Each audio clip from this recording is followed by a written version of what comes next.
ನಮಸ್ಕಾರ ಎಲ್ಲರಿಗೂ. ಇವತ್ತು ನಮ್ಮ ಮನೆಯಲ್ಲಿ ತುಂಬ ರುಚಿಯಾದ ಮತ್ತು ಆರೋಗ್ಯಕರವಾದ ರಾಗಿ ದೋಸೆ ಮಾಡೋಣ. ರಾಗಿ ದೋಸೆ ಹೇಗೆ ಮಾಡ್ತೀನಿ ಸ್ಟೆಪ್ ಬೈ ಸ್ಟೆಪ್ ತೋರಿಸುತ್ತೇನೆ. ಬೇಕಾಗಿರುವ ಇಂಗ್ರೀಡಿಯೆಂಟ್ಸ್: ಮೊದಲಿಗೆ ನಾನು 1 ಗ್ಲಾಸ್ ರಾಗಿ ತೆಗೆದುಕೊಂಡಿದ್ದೇನೆ. ಇದಕ್ಕೆ 1/4 ಕಪ್ ಉದ್ದಿನ ಬೇಳೆ, 1/4 ಕಪ್ ಅಕ್ಕಿ, 1 ಸ್ಪೂನ್ ಮೆಂತ್ಯ ಹಾಗೂ 1 ನೀರು ಹಾಕಿ ಇವೆಲ್ಲವನ್ನು ಚೆನ್ನಾಗಿ ತೊಳೆದುಕೊಂಡು ನೆನೆಸಲು ಇದನ್ನು ಕನಿಷ್ಠ 6 ಗಂಟೆಗಳ ಕಾಲ ನೆನೆಸಬೇಕು. 6 ಗಂಟೆ. ಈಗ ನೆನೆಸಿಟ್ಟಿರುವ ಇಂಗ್ರೀಡಿಯೆಂಟ್ಸ್ ಎಲ್ಲವನ್ನು ಮಿಕ್ಸಿಗೆ ಹಾಕಿ ಬೇಕಾಗಿರುವಷ್ಟು ನೀರು ಹಾಕಿಕೊಂಡು ಚೆನ್ನಾಗಿ ನುಣ್ಣಗೆ ಸಾಫ್ಟಾಗಿ ರುಬ್ಬಿಕೊಳ್ಳೋಣ.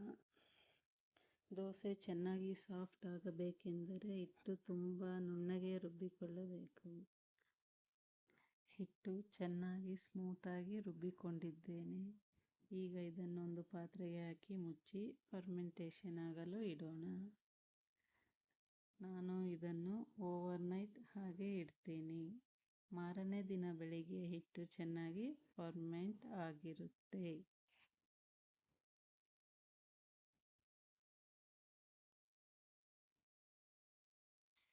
ರಾಗಿ ದೋಸೆಗೆ ಕಾಂಬಿನೇಷನ್ ಆಗಿ ನಾನು ಕಾಯಿ ಚಟ್ನಿ ಮಾಡಿದ್ದೇನೆ. ದೋಸೆ ಜೊತೆ ಕಾಯಿ ಚಟ್ನಿ ತುಂಬ ಚೆನ್ನಾಗಿ ಕಾಂಬಿನೇಷನ್ ಚೆನ್ನಾಗಿ ಇರುತ್ತೆ. ಬೇಕಾಗಿರುವ ಇಂಗ್ರೀಡಿಯೆಂಟ್ಸ್: ಬೆಳ್ಳುಳ್ಳಿ, ಕಾಯಿ, ಕಡಲೆಬೀಜ, ಹುಣಸೆಹಣ್ಣು, ಉಪ್ಪು, ಕೊತ್ತಂಬರಿ ಸೊಪ್ಪು, ಖಾರಕ್ಕೆ ತಕ್ಕಷ್ಟು ಹಸಿಮೆಣಸಿನಕಾಯಿ ಎಲ್ಲ ಮಿಕ್ಸಿಗೆ ಹಾಕಿದ ಮೇಲೆ ಸ್ವಲ್ಪ ಒಗ್ಗರಣೆ ಕೊಟ್ಟರೆ ತುಂಬ ರುಚಿಯಾದ ಚಟ್ನಿ ರೆಡಿಯಾಗುತ್ತೆ.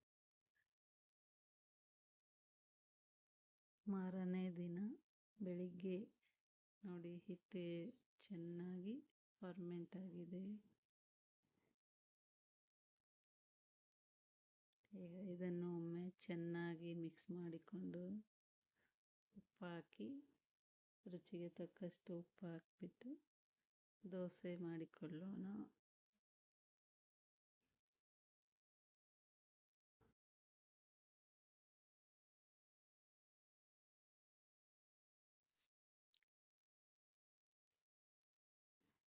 ಈಗ ತವಾ ಚೆನ್ನಾಗಿ ಬಿಸಿಯಾದ ಮೇಲೆ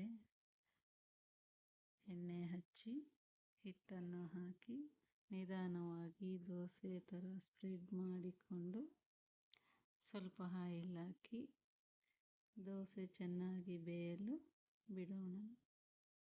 ಒಂದು ಸೈಡ್ ಚೆನ್ನಾಗಿ ಬೇಯಿಸಿದ ಮೇಲೆ ನಿಧಾನವಾಗಿ ತಿರುಗಿಸಿ ಬೇಯಿಸಿಕೊಳ್ಳಬಹುದು. ಹೀಗೆ ನಮ್ಮ ರಾಗಿ ದೋಸೆಗಳು ಚೆನ್ನಾಗಿ ಕ್ರಿಸ್ಪಿಯಾಗಿ ರೆಡಿಯಾಗಿದೆ.